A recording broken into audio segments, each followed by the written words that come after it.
The ancient story of angels versus demons and the truly amazing lore of the Diablo franchise is arguably the biggest anchor of loyalty that gamers have shown to Blizzard over the years. Other companies and games have tried to stake their claim in the ARPG genre, and some have been incredibly successful at innovating the genre with new mechanics and ways to play. But to this avid ARPG gamer, none have come close to matching the lore and the story of the Diablo series. The campaign and the 4 to 5 acts of an epic tale is usually the first taste we get of this world, and it fires our imaginations to carry us through to the end when we stand over the Lord of Terror and triumph. We then move on to the endgame experience and begin the endless grind for better loot, improving our character and dominating the ladder. What we carry with us from that epic story-driven campaign are just the tales and a max level character.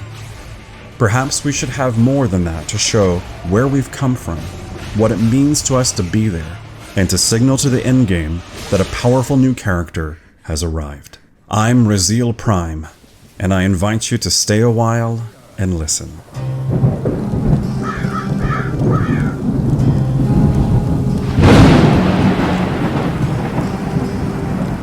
With BlizzCon 2019 fast approaching, it has become obvious that Blizzard will announce the next installment of the Diablo franchise for PC. This fourth installment is critical for Blizzard, to not only renew our faith in them as gaming developers, but to take the golden opportunity to reinvent and innovate the ARPG genre once again. In this series, I will explore my ideas of a gameplay foundation for Diablo 4, and will also continue to create new content once the game and details are announced on November 1st, 2019 at BlizzCon. I have been traversing the wilds of Sanctuary for quite some time, since the early days of Diablo 2. The Diablo series was my introduction into action role-playing games, and I was immediately possessed with the genre. Evil beware. It was a perfect amalgamation of tabletop games like Dungeons & Dragons, world and story-driven discovery like The Legend of Zelda, and it combined the two in regard to the items you use to augment your character, or simply referred to as loot. During my days with Diablo 2, I was immediately surprised by the fact that each major victory over a boss rarely yielded loot that was tied to that boss, nor would help me face the immediate challenge of the content that came next. I was soon introduced to the term random number generator, or RNG, and the concept that any monster, any boss, any barrel could hold the mightiest of loot. I remember feeling crestfallen because the item that I wanted most was Tyrael's Might, a sacred armor that was directly tied to this awesome angel that I had just been watching cutscenes about, and I now understood that it could drop from anything, and there was no sure way to attain it. Well, no sure way to attain it by playing the game itself. I would have to trade for it. There was a shining light to a degree when friends acquainted me with the concept of loot tables for specific bosses and how the item that I wanted wouldn't fall from a barrel, but could from some bosses that really didn't have anything to do with Tyrael. That didn't sit well with me. It was as if a friend at school said to me, "Hey, I found the Master Sword last night, do you want it? Yeah, what you got?" I further began to have a growing discontent with the Diablo game, because as I came to understand the best in slot items for my character, I realized that the specific stats of Tyrael's Might were not really necessary. And not just for me, for any character. So an item that was the sacred armor of a major player in this fantastic story didn't really do much to help me fight the next boss or achieve more content. However, this item called Shaco was all the rage, and every kid on the bloodstained playground wanted one of those. I remember thinking, Shaco must be a really tough boss fight right before Diablo. No, not at all. However, Diablo 1 and 2 were our only way to enjoy this genre, and enjoy it I did. When the rumors began of a third installment to this amazing game, I hoped that more of a linear progression of loot would be one of the foundations for the ongoing series.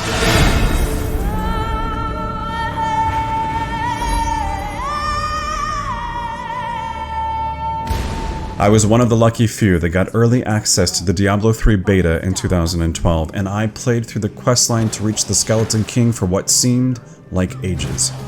I loved every cutscene and bit of dialogue that revealed a promising start to an epic story over 4 acts. Thankfully, at the time, I had no knowledge of what was to come from this chick, how completely useless of a boss this fella was, and the major blunder they made with the character of Decker King. When the game launched and I discovered that my hopes were dashed for story-driven loot that enabled new content to be attempted, I sadly accepted that this is the way that the Diablo series will just go. Everywhere, every monster, every barrel was just a slot machine, and we could hope that a jackpot would await us, or at least something useful to trade for our prize. The idea of crafting being introduced traditionally in the game sparked my excitement once again. If I didn't want to mightily slay barrels for hours on end waiting for my disconnected from the story shackle to drop, I could perhaps craft one. Goblins. Goblins might carry the items or provide the new means for attaining gear. No, they were just mobile barrels. I was pleased to find that some items did drop that carried story connection to the boss, but they weren't that useful in achieving the immediate new content. They were just neat items, and if they didn't have relevance at the time, then they could just be stashed or dusted. As the early days of Diablo 3 progressed, the players soon found that the biggest issue facing the game was the lack of legendary drops whatsoever, and that the best way to find something remotely useful was to buy it on the auction house. Thus, the game began to spiral out of control until Blizzard did what they always do: erase the word subtle from their vocabulary. They changed the game to end trading, make loot specific most of the time to your immediate character, and have legendary items drop every few seconds. So here we are with what is the game and the genre now.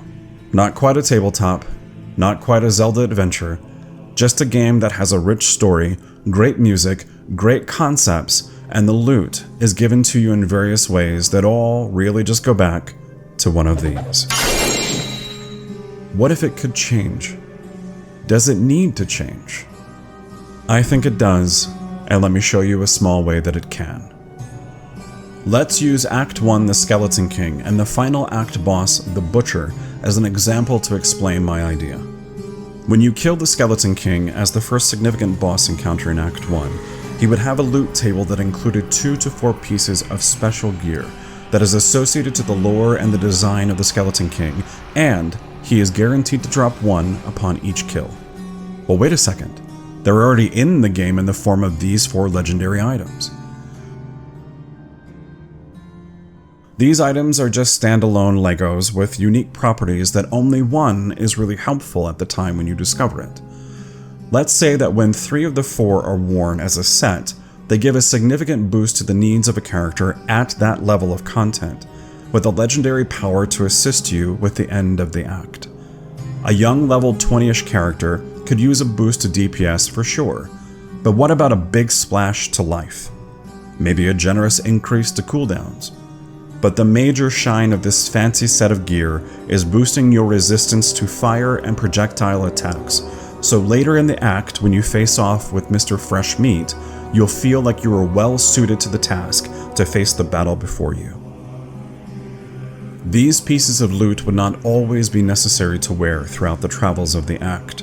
You could of course find a better, more powerful piece of gear from a random monster or a barrel, but the idea that you got something from your victory over the Skeleton King that helps you face the content that you will encounter grounds you in that story. Soon after you encounter the wilds of Act 2, your Act 1 gear should slowly fade in relevance, and you can choose to hoard it in your stash as a memento of your journey, or dust it for materials to use to face the next great challenge of the story. Now, a subtle shift to this idea could be that the Skeleton King doesn't actually drop the gear, but crafting plans that you hand off to the various artisans in town, and they craft the gear. This allows for a lot of versatility to how the boost in power is infused into your character, and also provides a sink for the materials that you are gathering. Perhaps one of the plans is for the Mad Monarch's scepter that you give to Hedrig to craft your new weapon. Maybe the second plan is a one-time use enchanting scroll for the mystic that would allow her to infuse the boost in life into any piece of gear you wish. The final plan could be a special socket that the jeweler can install into a helmet that adds the boost to cooldowns along with the properties of whatever gem you place in it. Perhaps the final legendary power, the boost of resistance to fire and ranged attacks, is an actual legendary gem that drops only from the Skeleton King. It can't be enhanced until you reach max level, but it provides an anchor point to the story that you can utilize throughout the campaign.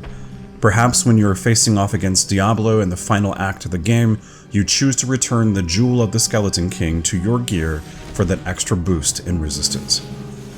A third variation to this new concept of how we attain act-defining, story-connecting loot is once that we have vanquished the Skeleton King, he drops 2 of a reagent needed to craft the new gear. The plans themselves are found randomly within the levels of the cathedral, maybe hidden away in a chest or an old bookshelf, his tomb, or, yes, a plain symbol barrel.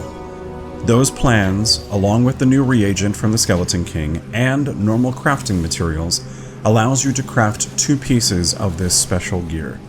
If RNG must be involved to keep Diablo tied to its roots, then affixes on the newly crafted gear can be completely random and allow for frustrating wastes of time. The only advantage that I see from this is that the player is then faced with a choice. Use the last special reagent to craft a different piece of gear, or take a chance at the first one again and hope for better RNG. That makes sense, but how affixes roll on items and how we can potentially add new ones is the words of another story and video, which is next in this series. Each act of Diablo 3 usually features 3 major boss encounters, including the final boss of the act. So there is plenty of opportunity to use these proposed mechanics in various forms to make the campaign experience that much more involved and connect the player to the rich lore that has always been a part of the Diablo franchise. Yes, this would mean that to level a character, you would play the campaign and not adventure mode. This would also mean that a few runs of major bosses like the Skeleton King, the Butcher, and so on would be necessary to get the gear to carry you forward to the next act. However, if the acts work balanced so that by the time you reach the final act of the game, you are fast approaching max level, then the leveling experience could be spent creating a character, rather than repeating mindless riffs with nothing to show for it but shiny tokens to spend in the various slot machine mechanics in town. The game director for Diablo 4 is Louis Barriga, and he has been in that position since 2016, 3 years of development. His previous 11 years at Blizzard was spent as a game designer for World of Warcraft. My hope is that with his vast experience in MMO gaming, he can bring elements of that genre into the ARPG realm of Diablo, and use that as a platform to innovate the genre. Thank you for listening and watching this video. I welcome your input and ideas in the comments below, and if you're keen to go on a future adventure with me, subscribe to the channel, ring the bell, and I look forward to the journey ahead. This is Raziel, and stay safe in the world of Sanctuary.